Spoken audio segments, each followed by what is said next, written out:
Oh, man. Looks like laundry day has turned into laundry May Day.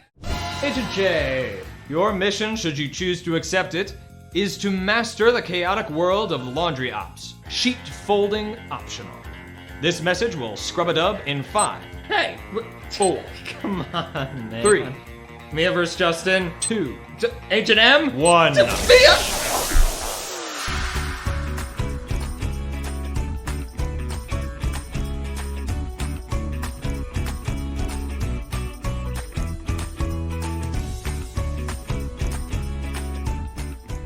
Why would you do that?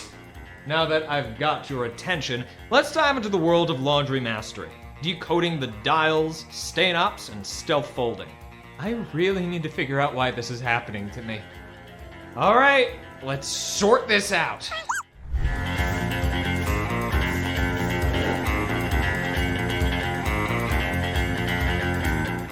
First up, sorting basics. The key to fabric longevity and preventing the Great Pink Sock incident of 2023. So you're saying my red shirt shouldn't have gone in with my whites? Exactly. Why do you think we should sort by color?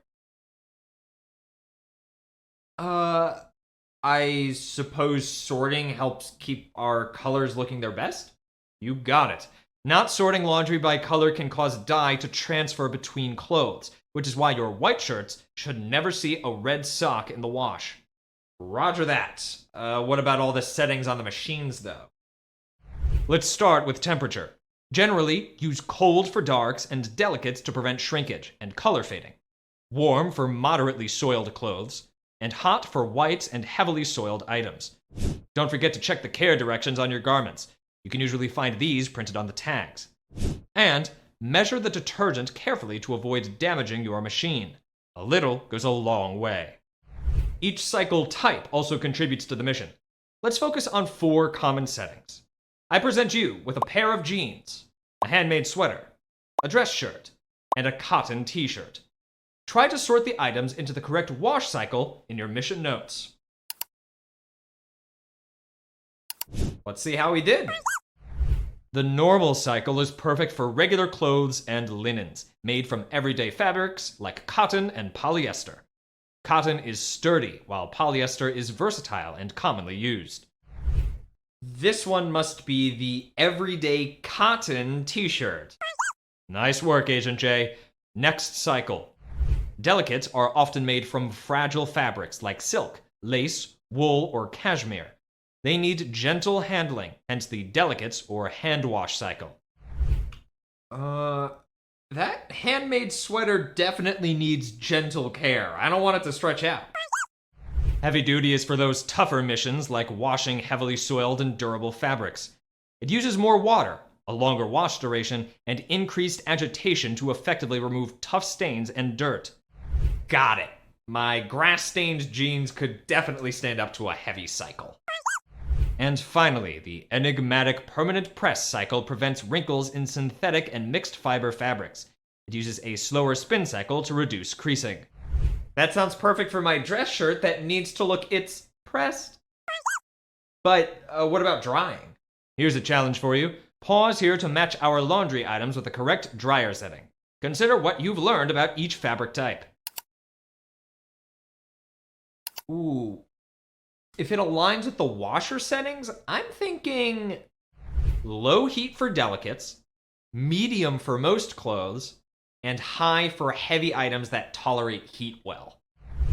Nice deductions. Over-drying can be as damaging as overwashing, so it's definitely key to choose your settings wisely.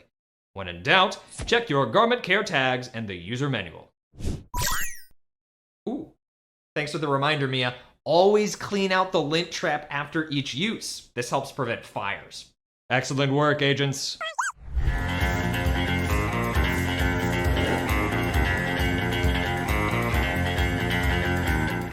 Next, we face our stuck-on nemesis, stains.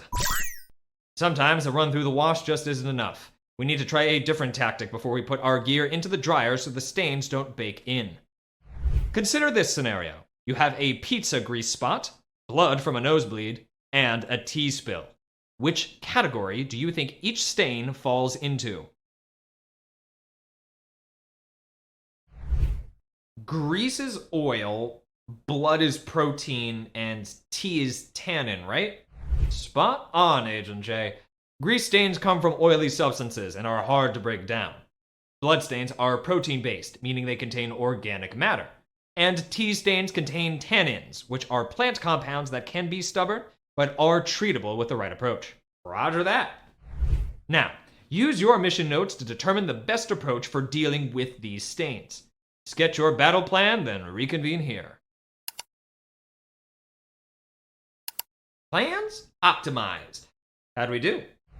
For oily stains like that pesky pizza grease, we can deploy absorbents like baking soda before washing with a strong detergent. If the fabric allows, use hot water.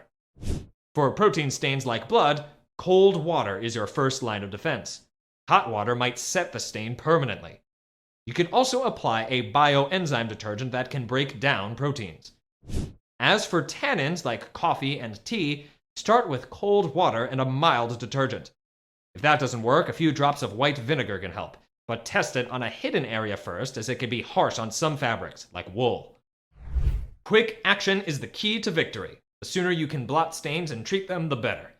Always check the care label, and when in doubt, test your treatment on a small, hidden area of the garment first. Got it.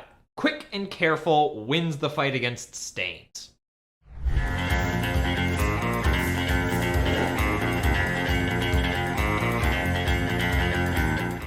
For our final laundry mission, the essential skill of folding. Knowing how to properly fold your items not only saves space, but also preserves the life of your garments and helps minimize wrinkles. There's so many different types of clothes and linens, though. I'm guessing we need to change our folding approach for each type. Now you're thinking like a Spruce Force agent. In your PDF mission log, you'll find step-by-step instructions for folding a variety of items. But while we're together, let's debrief on one of the trickiest folds known to the Spruce Force: the fitted bed sheet. No, come on. Can I just shove it in the closet? Many people get frustrated by this confounding piece of fabric, but with proper technique, you'll sneak right past its traps. First, hold the sheet by its corners, inside out, with your hands in two adjacent corners. Bring your right hand to your left, and fold the right corner over the left one. Repeat this step with the other two corners.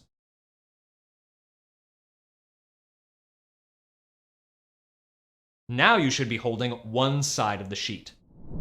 Lay the sheet on a flat surface. It should somewhat resemble a rectangle. Square it off by folding the elastic edges inward to straighten the sides, forming a more perfect rectangle. Fold into thirds starting from the short side, then fold it lengthwise into thirds again. Ta-da! It's okay if your folding doesn't come out exactly perfect. You'll get better with practice. And sheet folding is optional if it's going right back on the bed. Reflect on how you've currently been folding your laundry. What adjustments could you make for the process to be less frustrating or more efficient? Excellent insights, agents. Mission accomplished, Agent M. The laundry landscape is no longer a place of destruction. Excellent work, Agent J. Adaptability and knowledge are your best tools in laundry and beyond. Thanks, Agent M. I guess laundry day doesn't have to be laundry May Day after all. We've turned a hassle into something surprisingly manageable. Keep your fabrics fresh and your missions clear, agents. We'll catch you at our next adulting adventure. Hey, hey.